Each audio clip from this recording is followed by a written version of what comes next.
కనీసం రాష్ట్ర ప్రభుత్వ ఉద్యోగుల వేతనాల చెల్లింపులకు, పెన్షన్ చెల్లింపులకు కటకటలాడి సరైన కాలంలో చెల్లించకపోవటం వారి ఆర్థిక క్రమశిక్షణ రాహిత్యానికి, ప్రజా సంక్షేమంపై నిర్లక్ష్యానికి మచ్చుతునక మాత్రమే.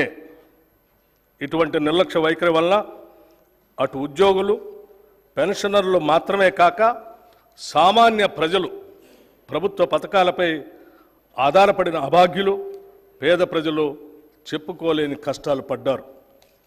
మా ప్రభుత్వం ఏర్పడే నాటికి కుంటుపడిన ఆర్థిక వ్యవస్థను గాడిలో పెట్టడం మేము ఎదుర్కొన్న పెను సవాలు.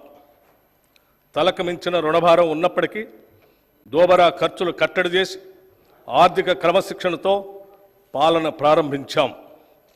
తద్వారా ఉద్యోగులకు, పెన్షన్దారులకు సకాలంలో జీతాలు చెల్లించడానికి వెసులుబాటు కలిగింది. ఈ సంవత్సరం మార్చి నెల నుండి 3.69 లక్షల ప్రభుత్వ ఉద్యోగులకు, 2.87 లక్షల పెన్షన్దారులకు క్రమం తప్పకుండా ప్రతి నెల మొదటి తారీఖున జీతాలు, పెన్షన్లు చెల్లించడానికి మా ప్రభుత్వం చర్యలు తీసుకుంది.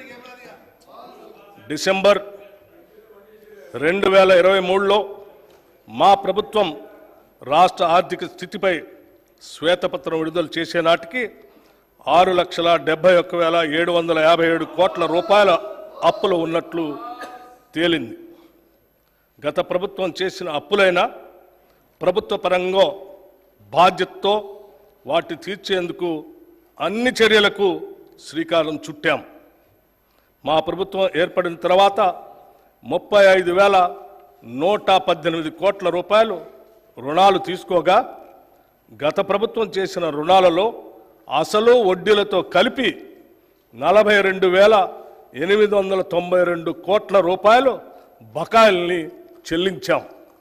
అంటే మా ప్రభుత్వం తీసుకున్న రుణాల కన్నా 7,774 కోట్ల రూపాయలు ఎక్కువగా రుణాలు ఈ కొద్ది నెలల్లోనే చెల్లించడం ద్వారా మా చిత్తశుద్ధి అర్థమవుతుంది. గత ప్రభుత్వం నిర్వాహకం వల్ల చివరికి అప్పులు కట్టడానికి కూడా అప్పులు తీసుకునే పరిస్థితికి రాష్ట్రం దిగజారింది.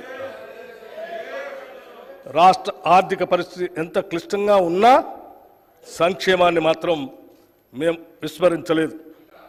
డిసెంబర్ నుండి నేటి వరకు 34,579 కోట్ల రూపాయలు వివిధ పథకాలపై ఖర్చు చేశాం. ఈ పథకాల్లో ముఖ్యమైనవి మహిళలకు ఉచిత బస్సు ప్రయాణం, 200 యూనిట్ల ఉచిత కరెంట్, రైతు భరోసా, బియ్యంపై సబ్సిడీలు మరియు చేయూత. సంక్షేమంతో పాటు మూలధన వ్యయానికి, క్యాపిటల్ ఎక్స్పెండిచర్ కూడా అదనంగా 19,456 కోట్ల రూపాయలు ఖర్చు చేశాం. తెలంగాణ రాష్ట్రం ఏర్పడిన 10 ఏళ్ల తర్వాత వాస్తవానికి దగ్గరగా ప్రణాళికాబద్ధమైన బడ్జెట్ను తొలిసారిగా మా ప్రభుత్వం 2024 ఫిబ్రవరి 10న శాసనసభలో ప్రవేశపెట్టడం జరిగింది. గత దశాబ్ద కాలంలో నియామకాల విషయానికి వస్తే రాష్ట్ర నిరుద్యోగ యువత కన్న కలలు కలలైపోయాయి. కొత్త ఉద్యోగాలు సృష్టించమనే మాట అటుంచితే ఉన్న ఉద్యోగాల నియామక ప్రక్రియల్లో గత ప్రభుత్వం చూపించిన అలసత్వం, నిర్లక్ష్యం కారణంగా నిరుద్యోగ యువత ఆశలు అడుగంటిపోయాయి. తాము చేపట్టిన అరకొర ఉద్యోగాల నియామక ప్రక్రియల్లో చోటు చేసుకున్న అక్రమాలు, పేపర్ లీకేజీలు, అసమర్థ పరీక్షా నిర్వహణ వల్ల అర్హులైన యువతకు ఉద్యోగాలు రాని పరిస్థితి దాపురించింది. ప్రభుత్వ మరియు ప్రభుత్వ రంగ సంస్థల్లో కొత్త ఉద్యోగాలు సృష్టించడానికి, ఉద్యోగ నియామక ప్రక్రియలో పారదర్శకంగా పనిచేయటానికి తగిన చర్యలు మా ప్రభుత్వం తీసుకుంటుంది. తెలంగాణ పబ్లిక్ సర్వీస్ కమిషన్ సంస్థను సమూలంగా ప్రక్షాళన చేసి వారికి కావలసిన నిధులను మరియు మౌలిక వసతులను సమకూర్చాం. పోలీసు, వైద్య మరియు ఇతర రంగాల్లో ఇప్పటికే 31,768 ఉద్యోగ నియామక పత్రాలని అందజేశాం. ఉద్యోగ నియామక ప్రక్రియల్లో ఇదివరకు చోటు చేసుకున్న అవకతవకలను సరిదిద్ది నియామక ప్రణాళిక క్యాలెండర్ను త్వరలోనే ప్రకటిస్తాం. గత ప్రభుత్వ వైఫల్యాలను గమనించిన రాష్ట్ర ప్రజలు మార్పును కోరి ఇందిరమ్మ రాజ్యం కోసం కాంగ్రెస్ పార్టీకి అధికారం ఇచ్చారు.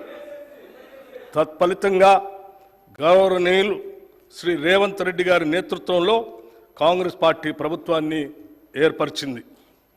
ప్రజల ఆకాంక్షలతో కాంగ్రెస్ పార్టీ ఆశయాలను సమన్వయపరిచి ఎన్నికల ముందు మేము ఇచ్చిన హామీలను, అభివృద్ధి కార్యక్రమాలను అమలుపరచాలనే దృఢదీక్షతో ప్రభుత్వాన్ని ఏర్పాటు చేశాం. మేము ఇచ్చిన హామీలు ఎన్నికల్లో ఏదో విధంగా గెలవాలనే ఉద్దేశంతో ఇచ్చినవి కావు. ప్రజల గుండె చప్పళ్లకు స్పందించి రూపొందించినవే. మరొక్కసారి చెప్తా ఉన్నాను మీకు, ప్రజల గుండె చప్పళ్లకు స్పందించి రూపొందించినవే. మా హామీలు అలివి కానివని ప్రతిపక్షాలు పదే పదే విమర్శలు చేస్తుండటం గమనార్హం. సంకల్ప బలం, చిత్తశుద్ధి, సమర్థత, నిజాయితీ పునాదులుగా నిర్మితమైనటువంటి మా ప్రభుత్వానికి అలివి కానివి లేవని నిరూపించాం. ఇందుకు తొలిమెట్టుగా రాష్ట్ర మహిళలందరికీ ఇప్పటికే మహాలక్ష్మి పథకం కింద ఉచిత ఆర్టీసీ